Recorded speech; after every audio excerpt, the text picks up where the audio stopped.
The battle over how to solve California's crime epidemic continues as a vote on legislation that was supposed to be taken today in Sacramento has been postponed to a later date. Eyewitness News reporter Will Silverstein shares why. Will. Well, Michael, that legislation has bipartisan support, as does a ballot measure to be tougher on crime, but amendments to the legislation are potentially forcing Californians to pick one or the other.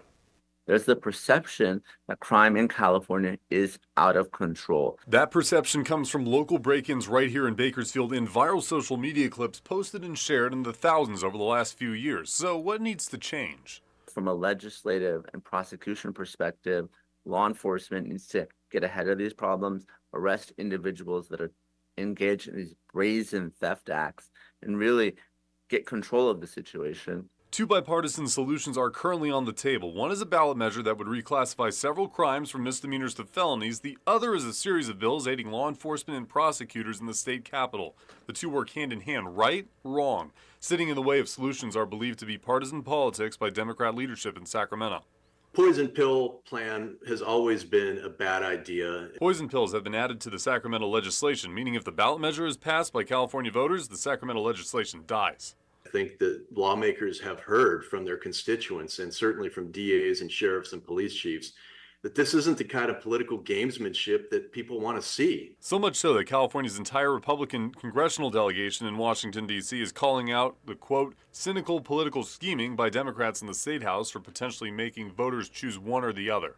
I think it's frustrating for average Californians to try to figure out what's going on. While both started as bipartisan solutions, political strategist Rob Stutzman says Democrats are worried Republicans could benefit from the measure passing. Democrats are concerned that this measure could tilt turnout that'd be more favorable to Republican candidates. Prison overcrowding is a real issue, and a lot of people in California don't want our prisons filled with people that have mental health issues or drug problems. The measure does not just crack down on retail crime, but drug crime as well. While many Democrat mayors support the ballot measure, leading Democrats in Sacramento are concerned that the measure will be too harsh on criminals with a track record of drug trafficking and usage, a worry that prisons will once again become overcrowded. Yolo County District Attorney Jeff Reisig thinks his approach to tackling the fentanyl crisis is appropriate.